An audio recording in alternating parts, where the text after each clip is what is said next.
Hi, Filmatics. Thanks for tuning in. Today we have a great show for you. We have Brian Herskowitz.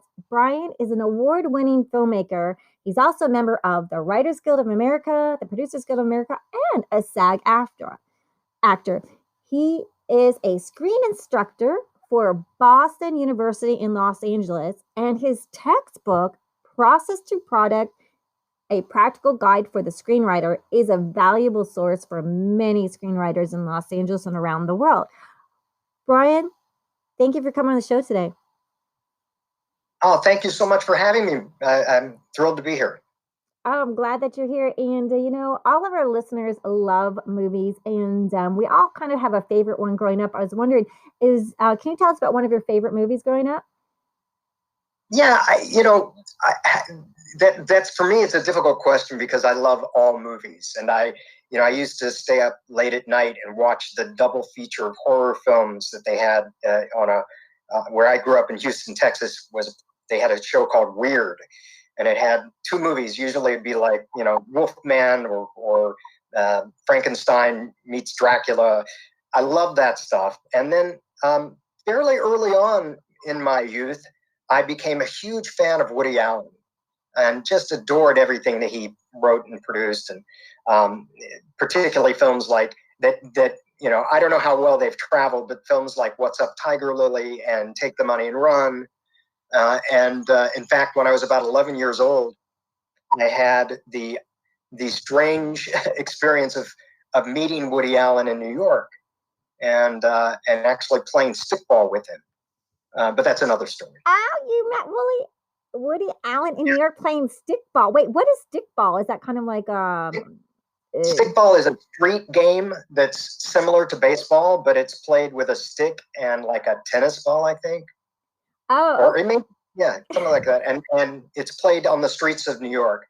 And Woody Allen was doing an article. My father, who's also a writer, whose name is Mickey Herskowitz, he owned a magazine called Jock New York, which was a sports magazine. And Woody Allen was one of the first people to contribute an article, and his article was on stickball. So they needed a few street urchins to play stickball with Woody Allen, and I happened to be available. So my father basically brought myself, my brother, and a friend of ours, and we met Woody Allen. He was doing a show on Broadway. I think he was doing Play It Again, Sam, on Broadway. Oh, and beautiful. Also another great film that I love. So they did and Bananas. That's another one. So he was doing that show, and he was in rehearsal, I think, and he left to play stickball with us. Played stickball for half an hour, and then he went back into his theater. But that was my experience with Woody Allen. Ah, that's amazing. That's a fun fact. Yeah, I love that. And just to know that he's a guy who loves sports, and and you were one of the guys playing stickball. That's amazing. Yeah. Somewhere there's a photograph of me behind Woody Allen sitting on a stoop in New York when I was about 11 years old. That's great. So, since we love movies here, it's like, also, do you have one of your favorite films that inspired you to go into writing and producing? Again, so many great films, and like I said, Woody Allen was a huge influence early in my career. As I started to kind of grow and develop, I became a fan of things like Lawrence of Arabia and Raging Bull, and those films. I couldn't, I really would be. It'd be like saying, I love that kid more than I love my other kid. So I don't want to pick on one. It kind of depends on what the genre is. In terms of dramas, I think Apocalypse Now was a brilliant film. I thought the Godfather movies were fantastic. So Coppola, obviously. I think Scorsese's films are remarkable. It just really depends. And then in comedy, I love going back to early films, Bringing Up Baby, a lot of the Danny Kaye film. For those who are still old enough to know who Danny Kaye was, they're just some really classic, wonderful old films that I loved, and probably comedy inspired me more, initially. And I started as a kid, wanting to be an actor, very young, and comedy, and Woody Allen was, a big part of that. Yeah, I love screwball comedies like Some Like It Hot. Oh man, those are just, fantastic. And each it seems like each generation or each year, like by year, like in the 80s, there's like these favorite films of those generations. So those are Sure. fabulous. So also, you direct, and I was wondering some of your favorite film shots or film scenes and movies that you really love. Oh, there's so many. And again, the directors that I admire, Spielberg, Scorsese, Spike Lee, they're, and a lot of those directors, they have such a signature. They have such a strong, signature in their films. You can always tell when Scorsese's behind the camera. You can always tell when it's Spielberg. And they have these kind of just magnificent shots and magnificent scenes. Spielberg has been one of the greatest directors for children I've ever seen. And, when you look at his films from E.T. to Super 8 and his direction with kids, and of course he produced the second one, but, the way he works with children, the way he gets honest, really honest performances is spectacular. And the scenes that stand out to me, are things like Richard Dreyfuss building his model of the mountain in Close Encounters of the Third Kind, or in Schindler's List, when it's all black and white, but then there's a little girl who's walking sort of dazed, and she's got this bright red jacket on, and later on, that jacket is the only thing that's in color in a pile of clothes that's been taken from people that have been killed in the Holocaust. So, he has these just incredibly brilliant and powerful images. And he's also, commercially one of the most successful filmmakers of all time. But I love Scorsese's vision and eye. I think Spike Lee has a very unique voice. I think now people like Christopher Nolan have kind of moved into that spot in terms of having such a unique visual style. And Ridley Scott's another one. Yeah, those are some great directors, and I love how you were talking about in the Schindler's List, like you saying with the red jacket and the significance of that storytelling by the visual film shots. You just spectacular, and it makes you fall in love with these directors, and they do have a signature style. So yeah, it's really beautiful. And I heard that you have some favorite quotes from movies. Can you share some with us? Oh boy, let me think about that. So yes, I do.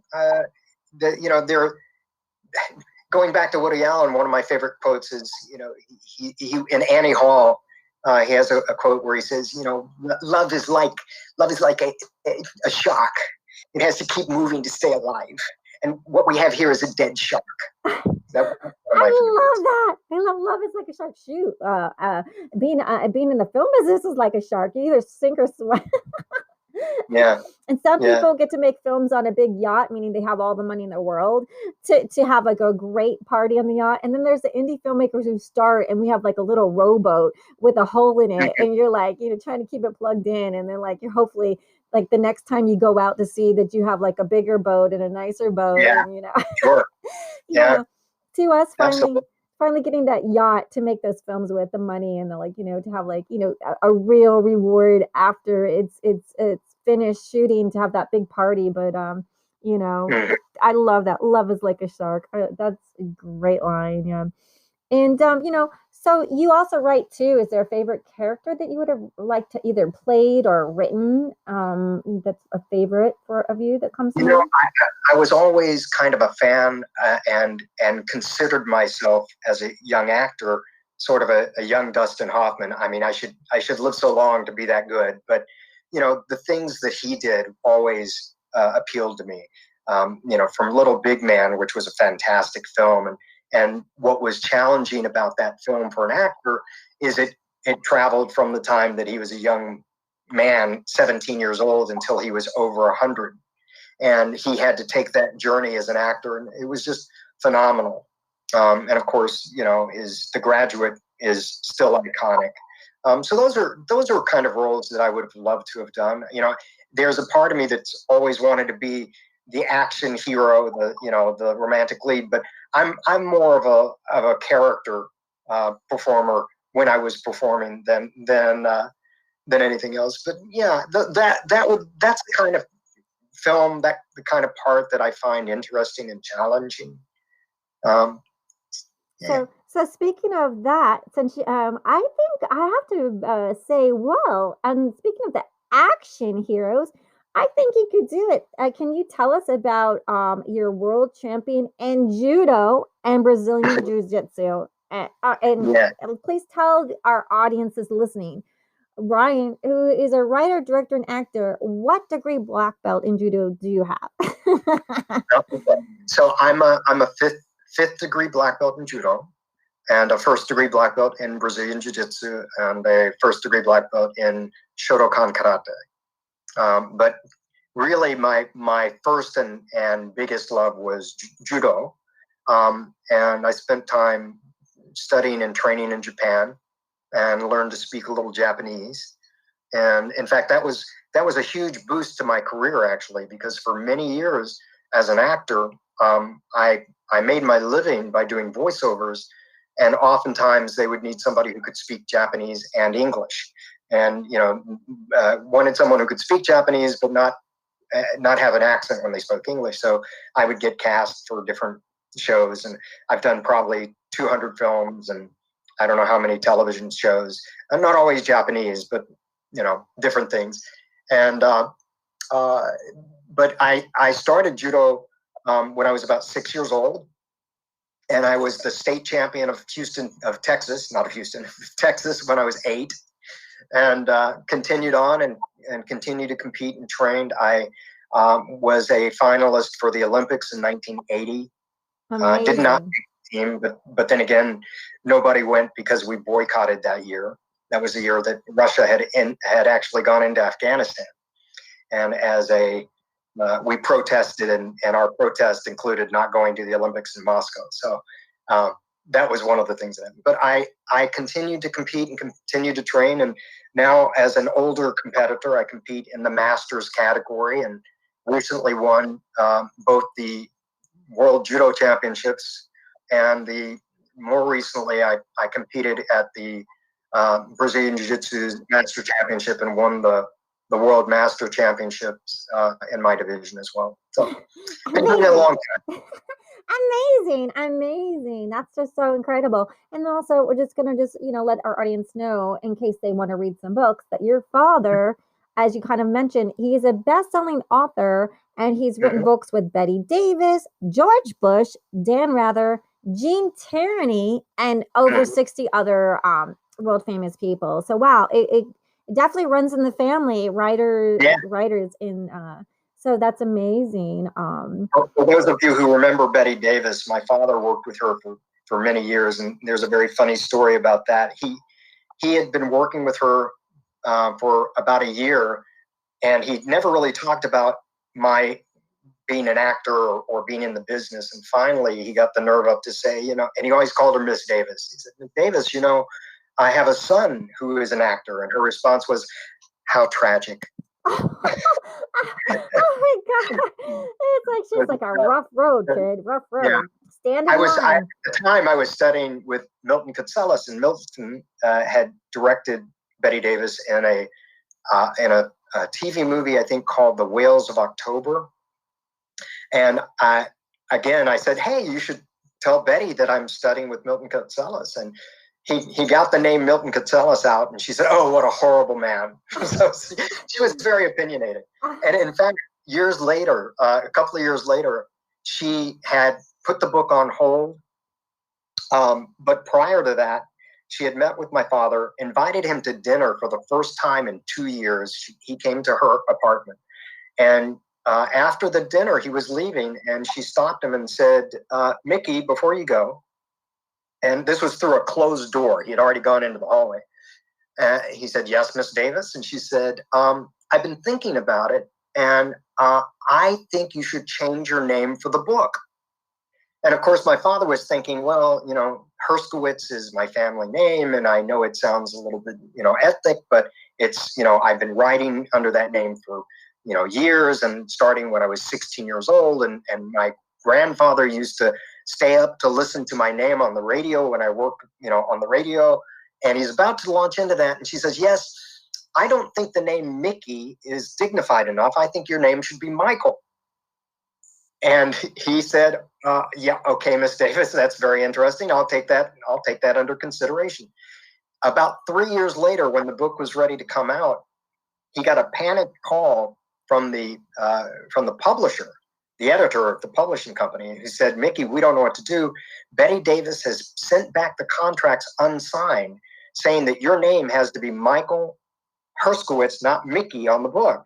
And my father said to the guy whose name I don't know, but it may have been Ed, said, Ed, she can call me Elijah Muhammad Herskowitz if it'll get the book done. So on that book, and only on that book, he is Michael Herskowitz.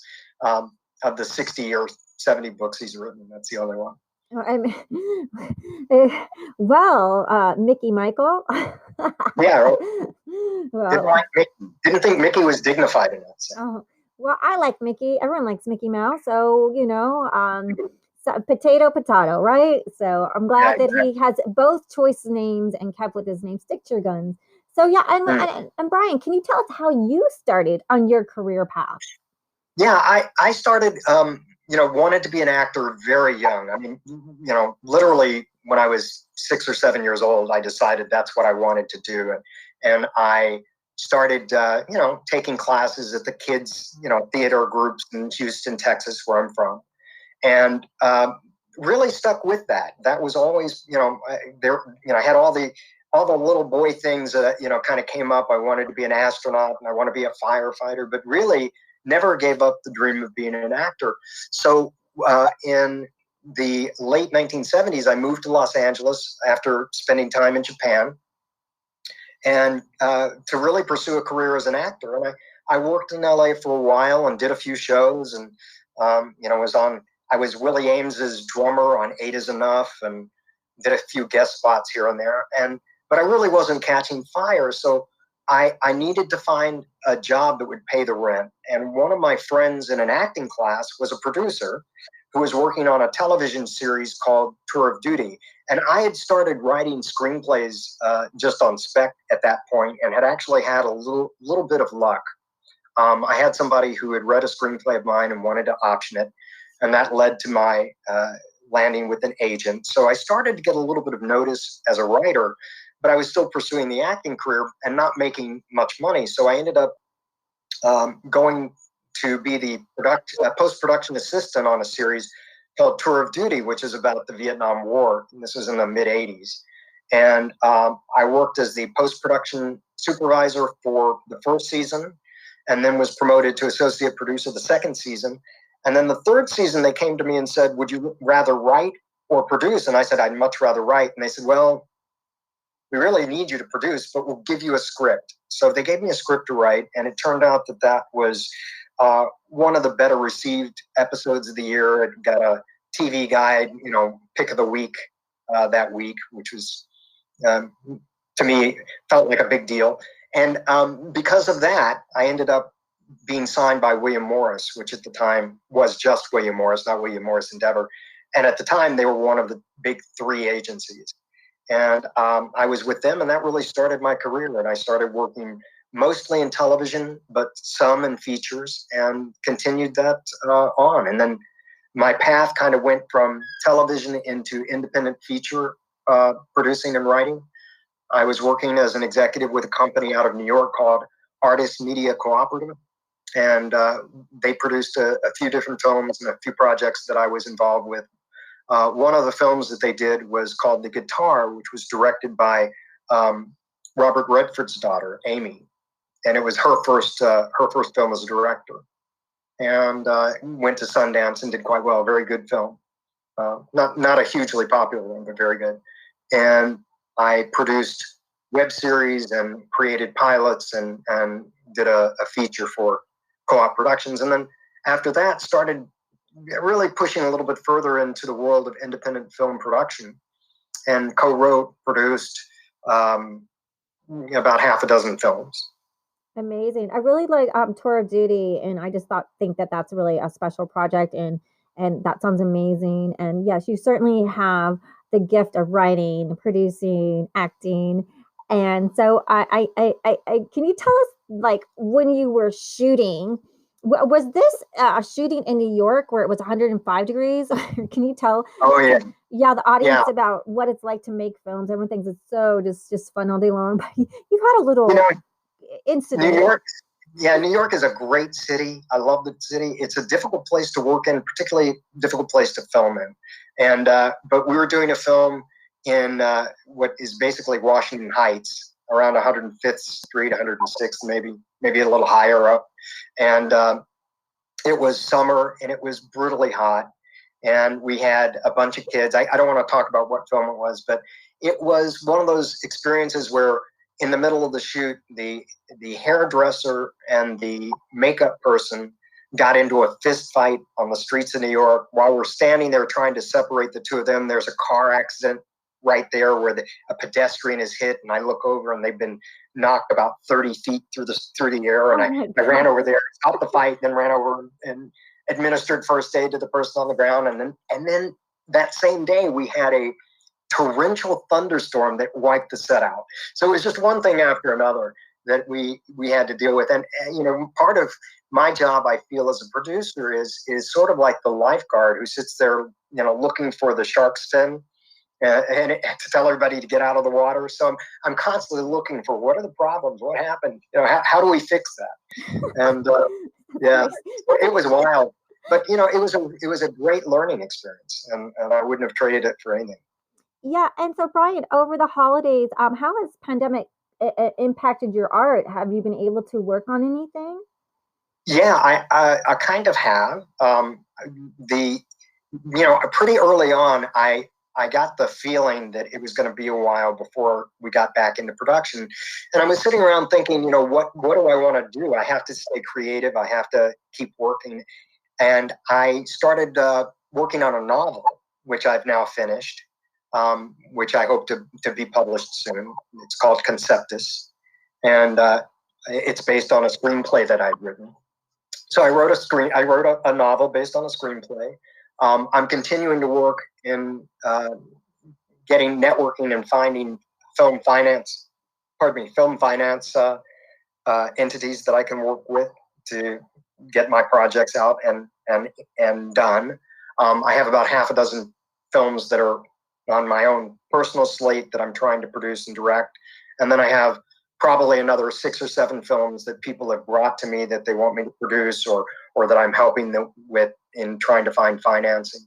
And then in addition to that, I've shot a short film that finished just before the pandemic hit.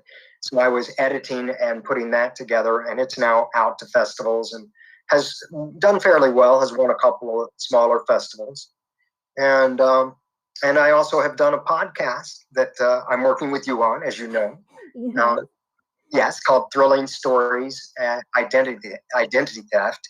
And identity theft is kind of a dark, noirish mystery set in New Orleans with a little bit of supernatural underpinnings to it. So it's a lot of fun to work on. So yeah, so our audience, so just so our audience can know, like if they want to hear the suspense drama series that Brian has written, it is on the podcast called Thrilling Stories, and this series episodic episode is called Identity Theft, and it has an all-star cast. And also he has Leonard Wolf is the Emmy-winning composer on that as well. And it's very special and really well done. We'd love the audience to check that out. And so, yeah, Brian, I just wanted to say thank you for coming on the show today. It was just lovely talking with you. I really enjoyed your story, especially about your dad and with Betty. Yeah. Now, he's had a storied career. I have too, but he really is kind of the giant of his particular industry. So very proud of him. And he's still around, still writing. He's doing a book right now on a guy who lived in Spain for 2 years and worked as a bullfighter. So a guy from Houston. So that's what he's doing right now. We're going to have him on the show, Brian. Tell him to come on the show. I'll interview him. I will do that. I'll definitely do that. Yeah. And then, so how does our audience to catch up with you? Like, your website, can you let them know your website and Instagram? Yes, of course. I have a website. It's just so imaginatively named, brianherskowitz.com. So if you can't, that's my name, and it's HERSKOWITZ. And I can be messaged through that. And that's really the best way to reach me. But I'm fairly accessible. Yeah. And yeah. Yeah, well, wonderful. I wish you luck with all your films. I'm sure I'll either get calls going, oh, can you give me Brian's email, or they'll call you or email you. And lots of success, and just wishing you and your family a beautiful, healthy, and happy New Year. Thank you very much. I appreciate it. And same to you, Marilyn. Be safe. Yeah, thank you. And to our lovely audience that is tuning in and listening, we want to wish you a happy and healthy New Year. And thanks for tuning in. Until next week, we will talk to you then. Bye, everyone.